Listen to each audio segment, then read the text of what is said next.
साथियों नमस्कार, आप सभी का बहुत बहुत स्वागत है। आज के इस वीडियो में आप सभी के भारी डिमांड पे मैं जो पीपीसी में आपका भाषा अर्हता होता है या अन्य भी बहुत सारे एग्जाम में आजकल तो भाषा अर्हता का एक ट्रेंड चला हुआ है। ठीक है, तो हिंदी विषय से जो आपके पूछे जाते हैं वैसे भाषा अर्हता जो बीपीएससी में 30 मार्क्स का होने वाला है, 8 नंबर का उसमें आपका इंग्लिश ग्रामर आता है, बाकी 22 नंबर का हिंदी से आता है। तो आपको जो मैं ये भाषा अर्हता सीरीज लेकर के आया हूँ आप सभी के डिमांड पे, तो मेरे तरफ से ये प्रयास है कि आपको जितना चीज़ पूछा जाता है, जो क्वेश्चन देखने से पता चला था, जहाँ से क्वेश्चन बनते हैं उन सभी चीज़ों को मैं आपके इस भाषा अर्हता सीरीज में मैं एग्ज़ाम के पहले तक आपको मैं पढ़ा दूंगा। साथियों चैनल पे नए हैं तो चैनल को सब्सक्राइब जरूर कर लीजिएगा किसी भी अपडेट के लिए, और टेलीग्राम चैनल का लिंक डिस्क्रिप्शन में आपको मिल जाएगा। ठीक है, एजुकेशन गैंग में टेलीग्राम भी है, आप वहाँ पे ज्वाइन कर सकते हैं। जिस दिन मैं आपको ये भाषा अर्हता का मैं टोटल पढ़ा दूंगा, समझा दूंगा। ठीक है, उसके बाद में कुछ कंटेंट इसमें से, जैसे कि इसमें सारी चीज़ें समाहित की हैं, लेकिन कुछ चीज़ें ही मैं यहाँ पे आपको पढ़ाऊंगा जो बहुत ही वीवीआई है, इंपॉर्टेंट है, वो चीज़ आपको समझा दी जाएगी। बाकी जो जितनी चीज़ें हैं, जितनी भी चीज़ें डिटेल में पूरी इस पीडीएफ में तैयार मेरे द्वारा किया गया है, उन सारी चीज़ों का पीडीएफ आपको पूरा डिटेल मिल जाएगा। एग्जाम के पहले टेलीग्राम चैनल पर डाल दिया जाएगा, तो आप टेलीग्राम ज्वाइन कर लीजिएगा।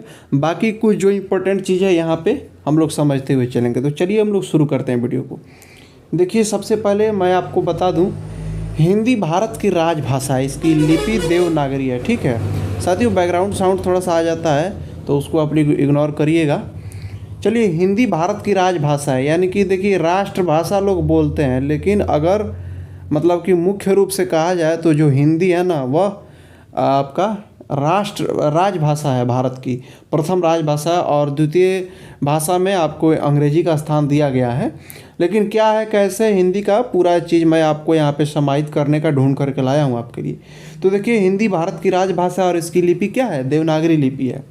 देवनागरी लिपि का सर्वप्रथम प्रयोग किसने किया? गुजरात के नरेश जयभट्ट ने किया। कहाँ पे? अपने शिलालेख में। जो देवनागरी लिपि का सर्वप्रथम प्रयोग किया किसने? गुजरात नरेश जयभट्ट ने अपने शिलालेख में किया। अब आइए थोड़ा सा और आगे बढ़ते हैं हम लोग। देखिए, सर्वप्रथम हिंदी को राजभाषा बनाने का प्रस्ताव गोपाल स्वामी अयंगर ने दिया था। ये जो आप स्क्रीन पे फोटो देख रहे हैं, ठीक है, इनका जो ये फोटो देख रहे हैं आप, ठीक है, यही आपके गोपाल स्वामी अयंगर। ठीक है, इन्होंने अपना एक प्रयास किया था, सर्वप्रथम हिंदी भाषा को राजभाषा बनाने के लिए भारत में इन्होंने ही सबसे पहले प्रस्ताव पेश किया था। गोपाल स्वामी अयंगर ने उन्होंने अपना प्रस्ताव दिया था कि इसको हिंदी को राजभाषा बनाया जाए।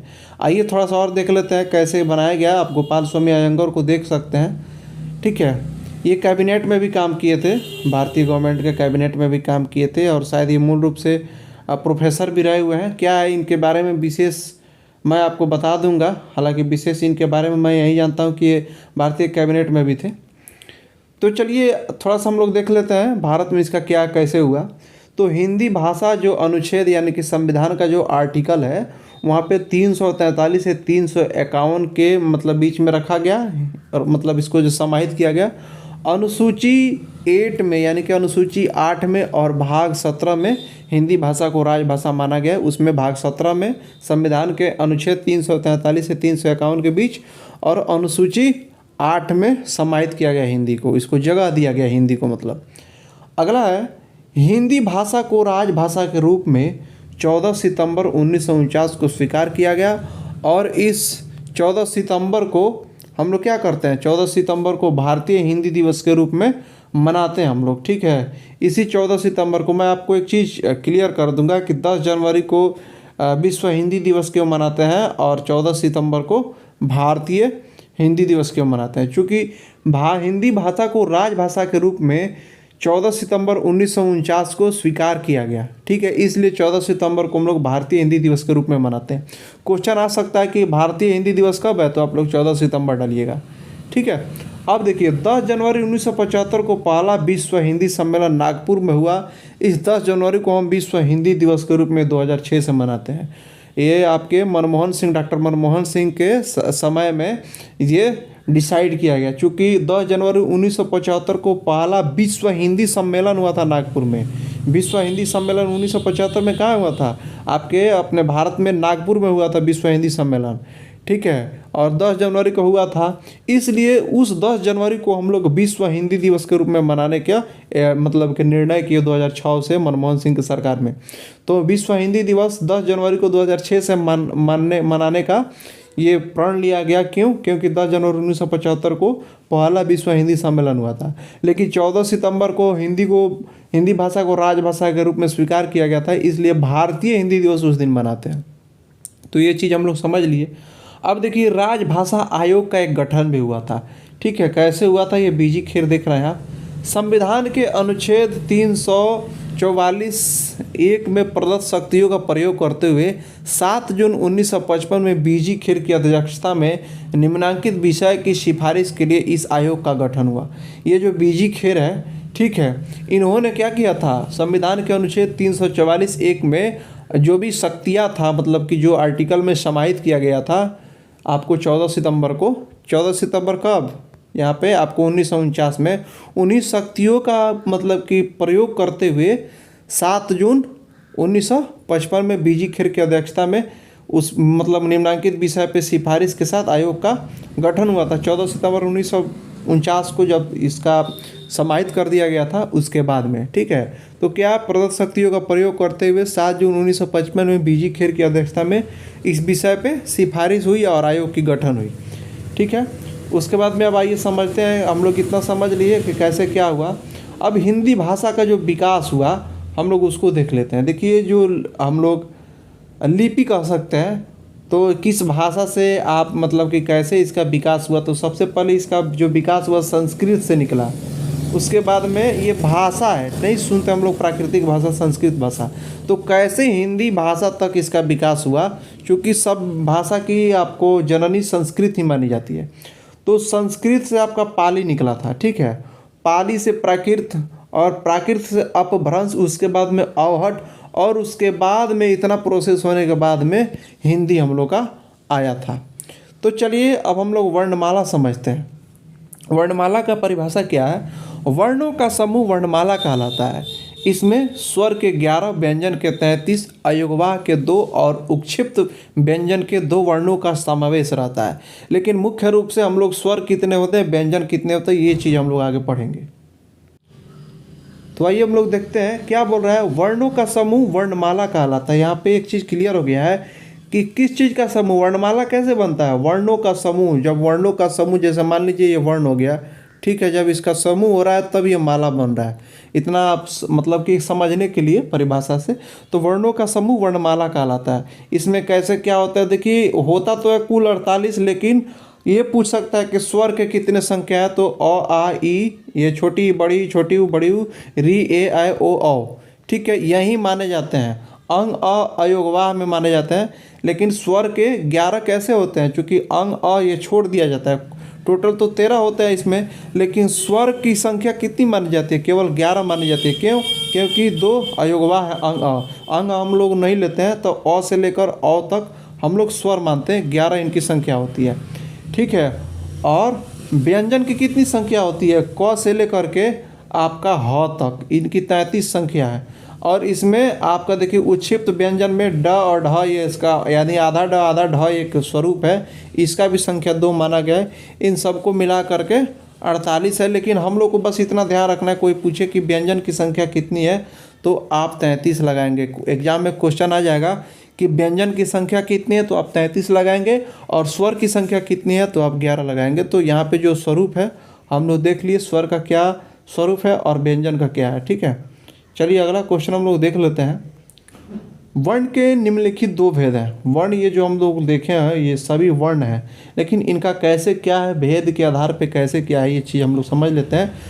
एक चीज़ आप लोग ध्यान रखिएगा, क्वेश्चन आ जाए कि स्वर की संख्या कितनी है, तो आप लोग 11 ही लगाइएगा, और व्यंजन की संख्या कितनी है, तो 33 लगाना है, ठीक है। साथियों, जो स्वरूप है, पैटर्न है, जिससे आपको देखिए क्वालिफाइंग मार्क्स 9 नंबर है, लेकिन उसमें क्या क्या पूछा जाता है उन्हीं चीज़ों को मैं इसमें केवल बताऊंगा, वीवीआई चीज़ों को। बाकी चीज़ों का पीडीएफ आपको डिटेल में दे दिया जाएगा। अगर आप डिटेल में पढ़ना चाहें तो आपके एग्जाम के कुछ दिन पहले ही दे दिया जाएगा, आप पढ़ सकते हैं, ठीक है। तो चलिए वर्ण के भेद हम लोग देखते हैं। वर्ण के कितने भेद हैं, तो 2 भेद है, स्वर और व्यंजन। थोड़ा सा हम लोग फास्ट चलेंगे वीवीआई चीज़ों को देखते हुए, चूँकि समय कम है। तो स्वर और व्यंजन हम लोग देख लीजिए, जिसको वॉवेल कहते हैं इंग्लिश में, कॉन्सोनेंट अंग्रेजी में। तो आइए वॉवेल को देखते हैं अब हम लोग। ठीक है, इसका परिभाषा है, जिन वर्णों का उच्चारण स्वतः होता है और जिनके सहयोग से व्यंजन का उच्चारण संभव होता है उन्हें स्वर कहते हैं। यानी कि सिंपल आप कह सकते हैं, जिनके उच्चारण में जिनके सहयोग से व्यंजन का उच्चारण हो उसे हम लोग स्वर कह सकते हैं। तो ये कैसे, इनकी संख्या 11 है, आप ऊपर में देख चुके हैं, अ से लेकर के औ तक। ठीक है, बाकी ये सारी चीज़ आप डिटेल पढ़िएगा, इसका कोई वो बहुत ये नहीं है। मैं मोटी मोटी चीज़ों जो आपके एग्जाम में पूछी जाती है उन सभी चीज़ों को समझाने का प्रयास करूंगा। बाकी डिटेल पूरा पीडीएफ में समाहित कर दिया हूँ, जो आपको प्रोवाइड हो जाएगा टेलीग्राम पे, वहाँ पे आप डिटेल पढ़ लीजिएगा एक बार। उतना ही हम लोग पढ़ेंगे जितना से एग्जाम कवर हो जाएगा यहाँ पर। ठीक है, क्योंकि वीडियो का लेंथ भी लंबा हो जाएगा और बोरिंग भी हो जाएगा, तो पीडीएफ इसलिए मैं डिटेल दे दूंगा, और बाकी मोटी मोटी चीज़ें जो एग्जाम के लिए उसको हम लोग देख लेंगे। तो देखिए, व्यंजन क्या है, जिन वर्णों के उच्चारण में स्वरों की सहायता ली जाती है वह व्यंजन कहलाते हैं।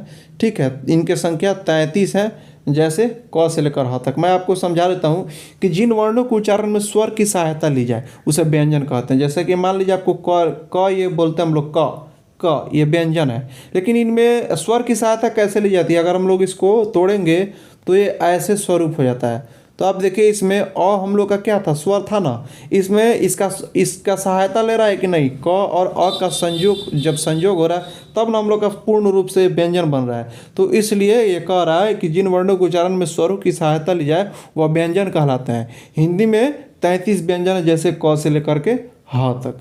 चलिए हम लोग व्यंजन के भेद देख लेते हैं। स्पर्श व्यंजन है आपका, ठीक है, यहाँ पे थोड़ा सा हम लोग जूम करते हैं, इसको देखते हैं। स्पर्श व्यंजन है, अंतस्थ व्यंजन है और उष्म व्यंजन है। ठीक है, इंग्लिश में क्या होता है इसको ध्यान देने की जरूरत नहीं है। स्पर्श, अंतस्थ और उष्म हम लोग थोड़ा सा समझ लेते हैं फटाफट। इस व्यंजन के क से लेकर म तक 5 वर्ग हैं। प्रत्येक वर्ग में व्यंजन के प्रत्येक वर्ग का नाम प्रथम वर्ण के अनुसार रखा गया।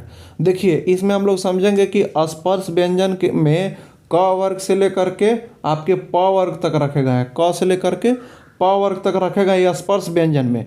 ठीक है, जो 33 हम लोग पढ़े हैं ना व्यंजन में, उन्हीं का इसमें बंटवारा देखिए कैसे हुआ है। जो 33 हुआ है, अब व्यंजन में उसको कैसे स्पर्श व्यंजन और अंतस्थ व्यंजन और उष्म व्यंजन उच्चारण की दृष्टि से कैसे इसको बांट दिया गया, ये देखिए।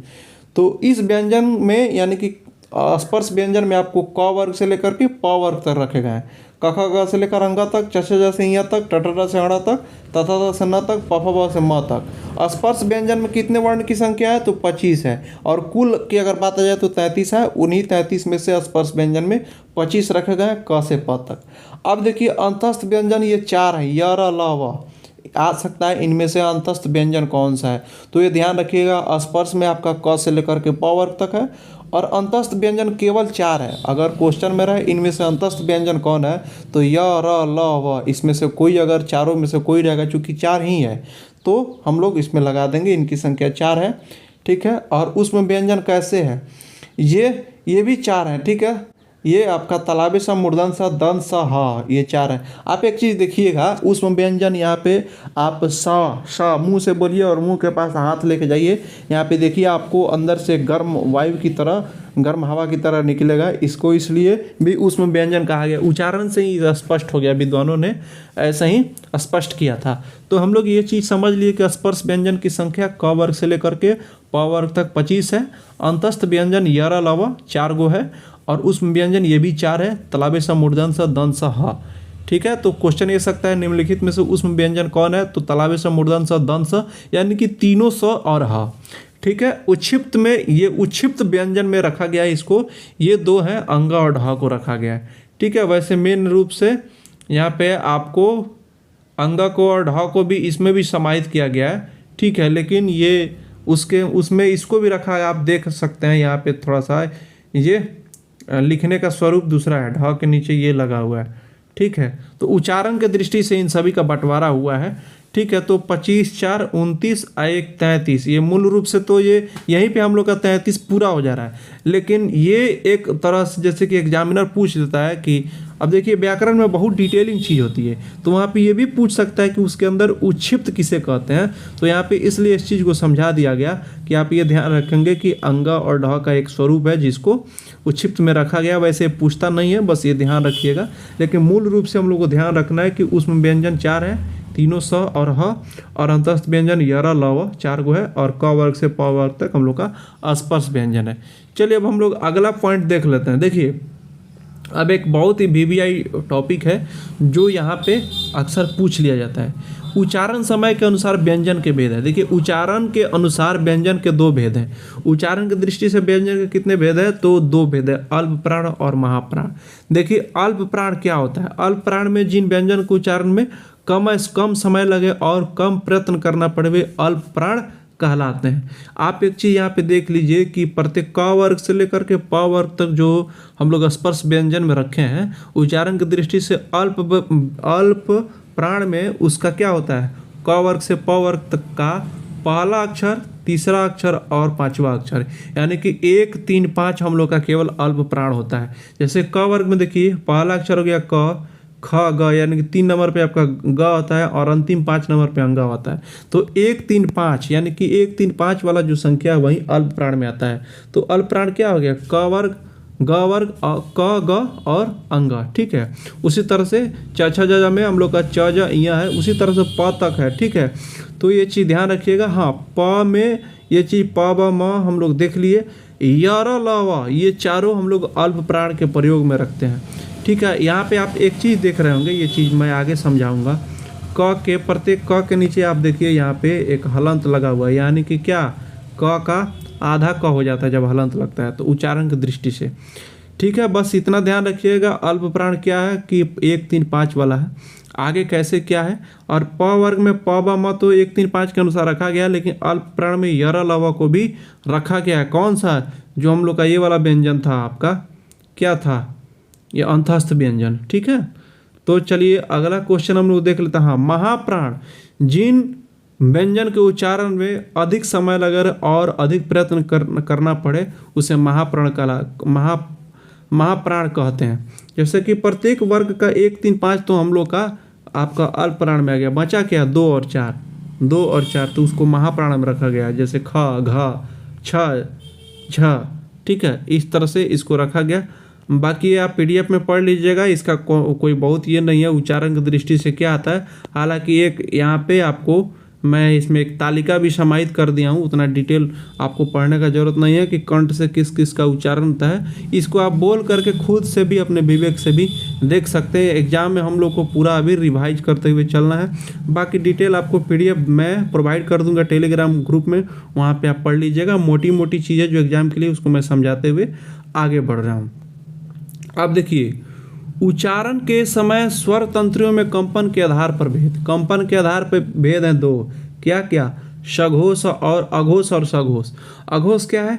जिन ध्वनियों के उच्चारण में स्वर तंत्रियों में कंपन नहीं होता है वे अघोष कहलाते हैं। ठीक है, जिन ध्वनियों के उच्चारण में स्वर तंत्रियों में कंपन नहीं होता है, ये चीज़ ध्यान रखिएगा। उच्चारण की दृष्टि से स्वर्ण के 2 भेद हैं। क्या क्या? अल्प प्राण और महाप्राण। अल्प प्राण में हम लोग समझे कि 1 3 5 वाला, ठीक है, महाप्राण में 2 4 वाला। लेकिन कंपन के आधार पे भी आपके 2 भेद हैं। क्या? उच्चारण के समय स्वर तंत्रियों में कंपन के आधार पर निम्नलिखित कितने भेद हैं? 2 भेद हैं। तो क्या है? अघोष और सघोष। तो ये चीज़ पूछ सकता है कि निम्नलिखित में से कंपन के आधार पे भेद है, तो उसमें अघोष और सघोष दे दिया रहेगा, तो आप लोग लगा देंगे। तो क्या है अघोष? जिन ध्वनियों के उच्चारण में स्वर तंत्रियों में कंपन नहीं होता है वे अघोष कहलाते हैं। जैसे क ख च छ, ये सब आपको बोल करके खुद से महसूस करिए। इसमें क्या होता है? स्वर तंत्री में कंपन नहीं हो रहा है, तो ये अघोष हो गया। और कंपन किस में होता है? जिन ध्वनियों के उच्चारण में स्वर तंत्रियों में कंपन होता है वे सघोष कहलाते हैं। जैसे अ आ ई। आप उच्चारण करके देखिए, क हम लोग जब बोल रहे थे क ख, कितना सटीक निकल रहा है, इसमें कोई कंपन नहीं हो रहा है। इसको महसूस करना पड़ेगा। ठीक है, और देखिए सघोष क्या है? अ आ, छोटी बड़ी, उ री। यहाँ पे आप देखिए आपको उच्चारण के समय कंपन जैसा प्रयोग हो रहा है स्वर पे। ठीक है। तो यही व्याकरणविद इस तरह से इसका बंटवारा किए हैं। बस इतना डिटेल हम लोग को नहीं जाना है, केवल क्वालिफाइंग लाना है। तो बस आप लोग ये ध्यान रखिएगा कि कंपन के आधार पे दो भेद हैं, सघोष और अघोष। उच्चारण के आधार पे महाप्राण अल्पप्राण, महाप्राण में क्या है, अल्पप्राण में क्या है। ठीक है, ये चीज़ हम लोग ध्यान रखेंगे।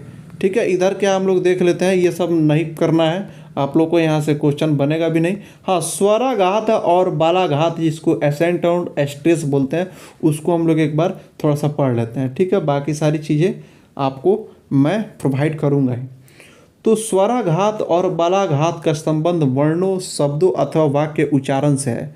ठीक है, ये वाक्य के उच्चारण के आधार पे स्वराघात और बालाघात को रखा गया है। साथियों, यहाँ पे कंफ्यूज नहीं होना है, एक एक चीज़ें आप लोग समझते जाइए। बस एग्जाम में बहुत मोटी मोटी चीज़ें ध्यान रखनी है, जैसे अल्प प्राण, महाप्राण, सघोष और अघोष कैसे हम लोग रखे हैं। ठीक है, बालाघात स्वराघात इसमें क्या है, अब मान लीजिए वहाँ पे क्वेश्चन दे देगा, जैसे कि मैं आपको समझा दे रहा हूँ एग्जाम्पल में, सविता रामायण पढ़ती है, इसमें बालाघात कौन सा है, स्वराघात कौन सा है।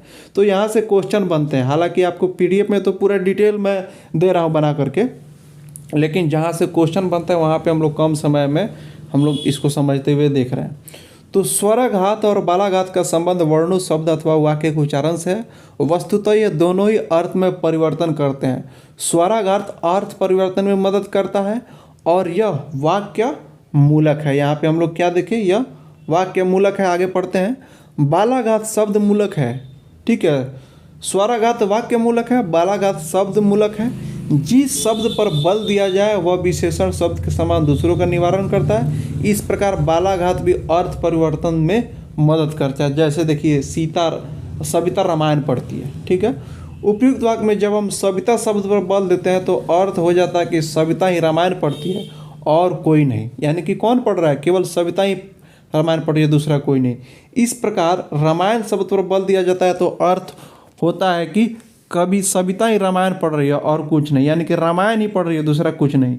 इसी प्रकार पढ़ती है शब्द पर बल देने से अर्थ होगा कि पढ़ ही रही है, खाली देख नहीं रही है, इत्यादि यही शब्द है। अतः यह कहा जा सकता है कि आज हिंदी में दोनों ही प्रचलन में है और दोनों ही अर्थ परिवर्तन में भिन्न भिन्न रूप से सहायता प्रदान करता है। यानी कि स्वर पे जब बल देंगे, ठीक है, तो वह क्या होगा, स्वराघात हो जाएगा। और मतलब कि बल देना हम लोग यहाँ से यही स्पष्ट हो रहा है, जैसे कि सविता रामायण ही पढ़ रही है या सविता ही पढ़ रही है, तो हम लोग शब्द पे और वाक्य पे बल दे रहे हैं। यही शब्द और बालाघात को स्पष्ट कर रहा है। यहाँ से क्वेश्चन इसी प्रकार ही बन सकता है। ठीक है, वहाँ पे क्वेश्चन जिस तरह से आएगा आपको समझ जाना होगा। तो चलिए संज्ञा को हम लोग देख लेते हैं। थोड़ा सा वीडियो का लेंथ तो लंबा हो जा रहा है, मटेरियल अभी बहुत ज़्यादा है। ठीक है, तो थोड़ा सा हम लोग संज्ञा देख करके और इस वीडियो को यहीं पर हम लोग छोड़ेंगे। ठीक है, तो किसी भी व्यक्ति, वस्तु, स्थान, प्राणी और भाव को बोध कराने वाले शब्द को संज्ञा कहते हैं। अर्थात किसी भी नाम को संज्ञा कहते हैं, कोई भी नाम उसे संज्ञा कहते हैं, जैसे होली, भरत, राम, चुनाव। अब यहाँ पे समझना यह है कि संज्ञा के 5 भेद किस प्रकार हैं। अब देखिए, व्यक्तिवाचक जो किसी वस्तु अथवा स्थान का बोध कराने वाले शब्द व्यक्तिवाचक संज्ञा कहलाते हैं। जैसे कोई भी नाम हो, सीता, राम, लक्ष्मी, हरिश्चंद्र, शिव, महाभारत, रामायण, गीता, जिससे किसी व्यक्ति वस्तु का बोध हो या स्थान का बोध हो, जैसे जयपुर, दिल्ली, किसी एक व्यक्ति या वस्तु, किसी एक स्थान। जैसे कोई एक स्थान है दिल्ली, कोई एक व्यक्ति है हरिश्चंद्र, राम, लक्ष्मी, कोई एक ग्रंथ है महाभारत, रामायण, यानी किसी एक का वस्तु, स्थान आदि का बोध होता है, उसे व्यक्तिवाचक संज्ञा कहते हैं। और जातिवाचक में क्या होता है, जिसे किसी पूर्ण जाति की बोध हो, जैसे कृषक, मनुष्य, लड़की। यानी कि लड़की क्या है, लड़की एक नाम नहीं है, लड़की एक जाति है। जैसे लड़का एक जाति है, उस तरह से लड़की एक जाति है। कृषक, जैसे मान लीजिए राम नाम का एक कृषक है, एक श्याम नाम का है, एक आपका सोहन नाम का है। लेकिन इसमें क्या हो रहा है कि किसान तो सभी हैं, लेकिन उनकी जाति क्या है, सभी कृषक हैं। और मनुष्य, जैसे मनुष्य में अलग अलग नाम के लोग हो जाते हैं, लेकिन वो क्या है, मूल रूप से वो मनुष्य हैं। तो एक तरह से जाति हो गया है। अब भाववाचक में क्या है, जिस संज्ञा सबसे किसी गुण, दशा अथवा भाव का बोध होता है वह भाववाचक संज्ञा कहलाता है। जैसे लोभ, प्यास, सर्दी, ठंडक, थकावट, हंसी, धैर्य, अहंकार। तो यहाँ पे क्या हो रहा है, भाव का बोध होता है, गुण का, दशा का बोध हो रहा है।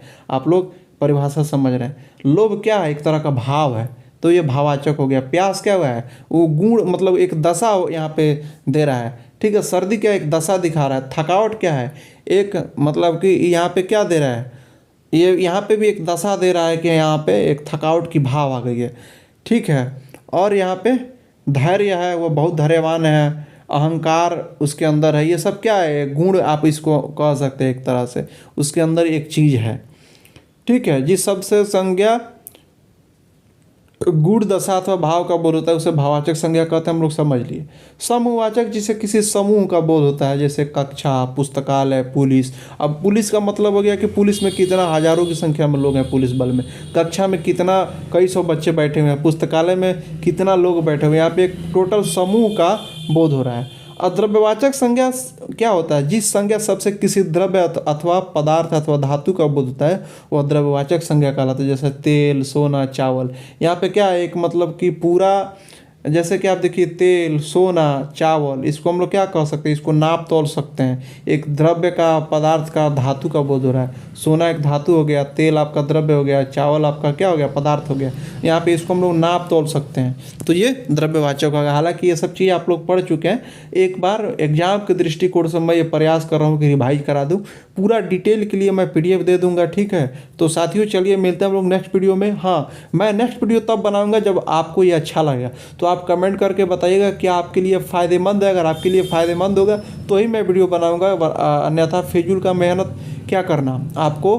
मतलब कि वैसे PDF तो मैं प्रोवाइड कर दूंगा, अगर आपको अच्छा लग रहा होगा तो पूरा PDF मैं तैयार अभी नहीं किया हूँ, धीरे धीरे कर रहा हूँ। तो एग्ज़ाम के पहले तैयार करके मैं आपको दे दूंगा। बाकी ये जो मैं थोड़ा सा जो VBI टॉपिक है जो मैं समझाने का प्रयास किया हूँ अपने वीडियो में, ये आपके लिए फ़ायदेमंद साबित होगा या नहीं होगा, कैसा लग रहा है, समझ में आ रहा है कि नहीं आ रहा है, आप लोग कमेंट करके बताइएगा। तो फिर मैं आगे वीडियो बनाऊँगा। तब तक के लिए आपको बहुत बहुत धन्यवाद।